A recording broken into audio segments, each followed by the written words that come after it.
So apart from He-Man and Thundercats, Transformers was one of my favorite shows when I was growing up. I had the toys, the books, I completely loved the franchise. After hearing all the good things about this iteration, I just had to watch it as soon as I could. Directed by Josh Cooley and starring Chris Hemsworth, Brian Tyree Henry, Scarlett Johansson, Keegan-Michael Key and John Hamm, Transformers 1 is a visually stunning and emotionally charged prequel that delves deep into the origins of the Transformers universe.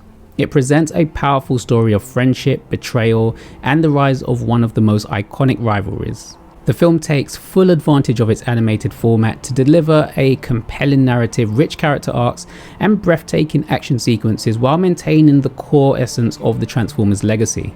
It's an impressive film that brings new layers of depth to familiar characters, leaving a lasting impression. One of the most captivating aspects of Transformers 1 is its exploration of the relationship between Optimus Prime and Megatron, two characters whose dynamic has always been central to the Transformers mythology. The film does a fantastic job of portraying the trope of best friends turned mortal enemies, a storytelling device that never fails to engage when done right. In this movie, that trope is executed brilliantly, offering an emotionally resonant villain arc for Megatron which stands out as one of the most compelling in the franchise's history. Megatron's journey from ally to antagonist is portrayed with intense emotional weight. His fall from grace feels natural and tragic, making him not just your typical villain lusting for power and control, but a deeply layered character with motivations that are not entirely black and white. His desire for change and belief in his cause creates a sense of understanding, even sympathy for his actions. His eventual betrayal of Optimus feels not only inevitable but deeply personal, making the climax of the film even more heart-wrenching. The moment when their friendship is shattered is executed so powerfully that it resonated with me. It's an arc that truly elevates Megatron into a complex character, making him a standout figure in this film. As a longtime fan of Transformers, seeing these characters in this way was definitely refreshing. Much of the strength behind Megatron's character comes from the outstanding vocal performance by Brian Tyree Henry. Henry brings a level of gravitas and commitment to Megatron that makes his character feel both menacing and tragic. His voice work is nuanced, conveying the emotional conflict and anger that drive Megatron towards his darker path. Every line is delivered with intensity, giving life to Megatron's complex motivations and ensuring his presence dominates every scene he's in. One thing that sometimes bothers me is when villains seem to have to be in this morally grey area, and not just villains. But to me, Megatron in this film feels like someone who in the real world has been failed by society and could only see one way out.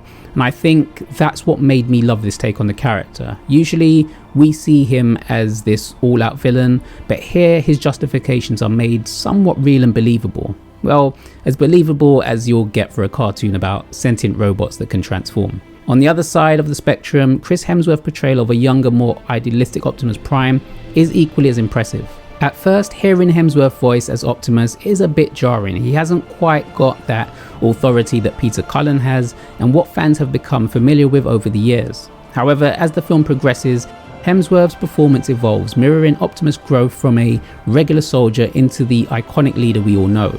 By the end of the movie, Hemsworth delivers a satisfying transformation where he truly embodies the character of Optimus Prime. Seeing the two characters go on this journey together that diverts at the end was really satisfying to watch.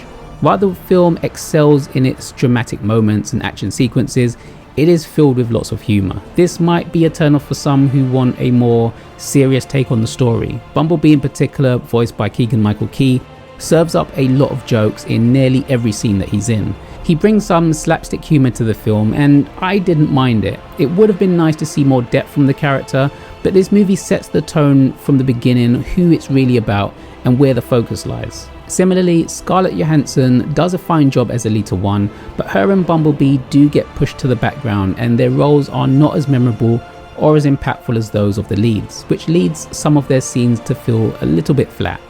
Where Transformers 1 truly excels, however, is in its action and visual spectacle.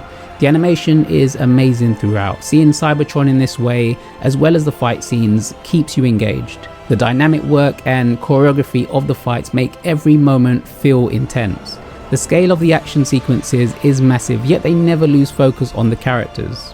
Transformers 1 is a prequel that exceeded my expectations. It delivers a rich, emotionally resonant story of friendship, betrayal, and the rise of a powerful villain. The moral complexity of the film is a testament to its strong writing, which doesn't shy away from difficult questions about power, loyalty, and the cost of leadership. Megatron's arc in particular is one of the most compelling elements of the movie, and the performances by Brian Tyree Henry and Chris Hemsworth bring the iconic characters to life in new and exciting ways. The action is stunning and the stakes are high, and by the time the credits roll, it's clear that Transformers 1 is a worthy addition to the franchise that both fans and newcomers will appreciate.